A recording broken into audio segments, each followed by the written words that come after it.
Hello दोस्तों, dictation start होगी 3 second बाद।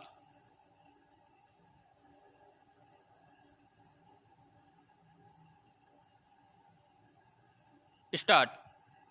जब हर तरफ घन घोर अंधकार हो तो उस समय मध्यम लो के साथ टिमटिमाता एक दिया भी मनुष्य को अंधेरे के आगोश से निकालने का मादा रखता है।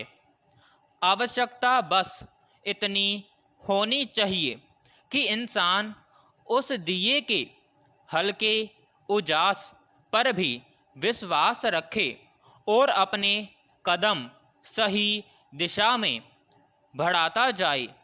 कुछ दिन पहले मेरी एक अजीज मित्र कोरोना से ग्रसित हो गई और तमाम कोशिशों के बावजूद हम सबको छोड़कर चली गई। उसके दोनों बच्चे काफ़ी दिनों तक उससे उबर नहीं सके। उन्हें घर पर ही एकांतवास में रखा गया था। चूँकि मैं खुद इस स्थिति में नहीं थी कि वहाँ जा पाऊँ, इसीलिए बहुत चिंतित थी कि पता नहीं कैसे मेरी दोस्त के पति एक साथ बीमार बच्चों की तीमारदारी और मृत्यु के बाद किए जाने वाले विस्तृत विधि आदि को पूरा करेंगे।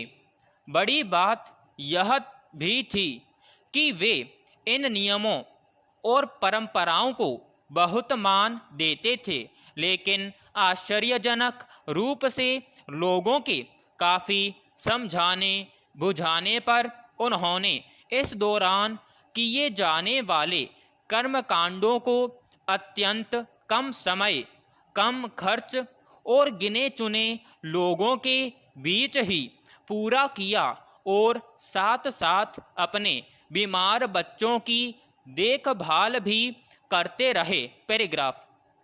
ऐसी ही स्थितियां मैंने कई अन्य परिवारों में भी देखी। ग्रामीण इलाकों से भी ऐसी कुछ खबरें मिली हैं। महामारी की भयावहता और मौत के मातम के बीच भी कुछ बातों ने मुझे गहन अंधकार के बीच रोशनी फैलाने को आकुल टिमटिमाते दिए का एहसास कराया। वास्तव में मृत्यु शाश्वत है, अकाल नहीं, पर जो आया है उसे जाना ही है। काश मृत्यु के दुख के चरम के इस हालात में मृत्यु के बाद किए जाने वाले पेचीदे और खर्चीले कर्मकांडों और मृत्यु भोजों की भी समाप्ति हो जाए।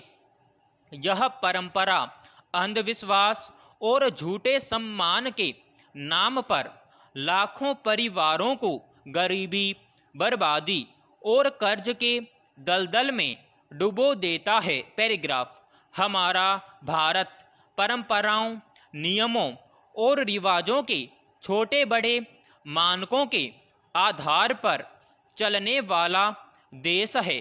सदियों से चली आ रही अनगिनत अलिखित रीतियां आज भी समाज के संचालन का आधार बनी हैं।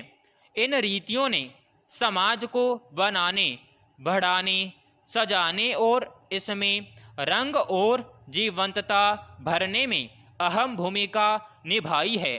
पर कुछ रिवाज ऐसे भी हैं जो आरंभ से ही अपनी तमाम खामियों, महत्वहीन गतिविधियों के बावजूद हमारे बीच उपस्थित हैं।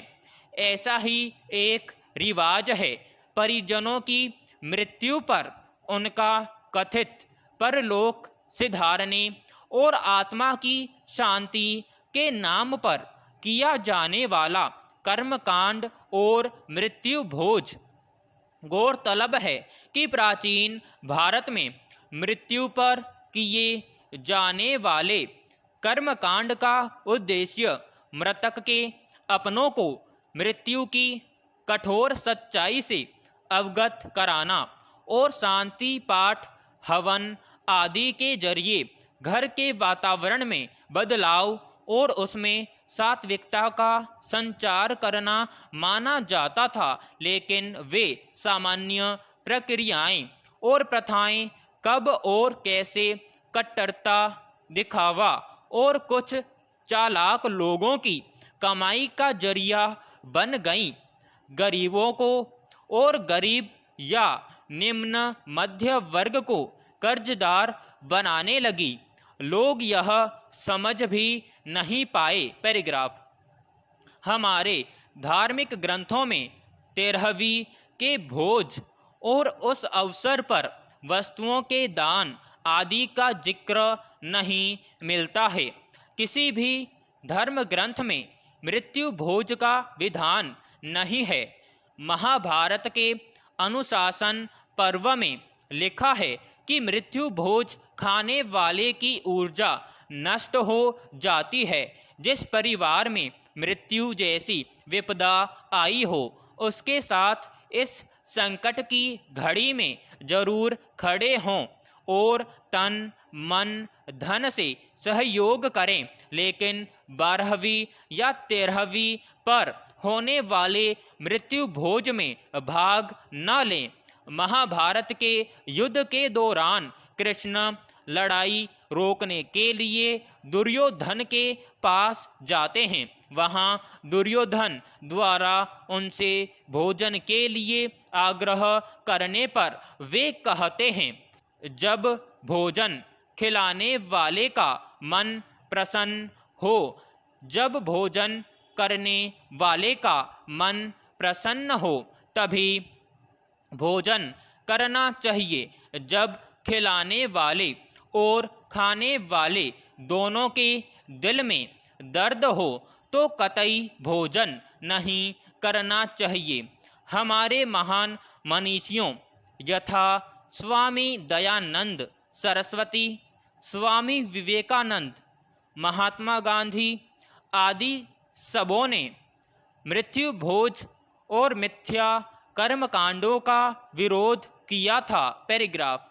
सबसे अफसोस की बात यह है कि हम में से ज़्यादातर इस कुप्रथा से होने वाली हानियों और इससे जुड़े नकारात्मक तथ्यों पर गौर भी नहीं करते, बल्कि इन्हें एक सामान्य प्रक्रिया मानकर सहजता से अपनाए हुए हैं।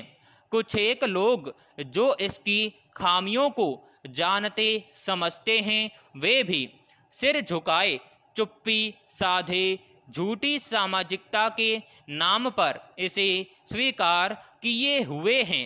विराम समाप्त।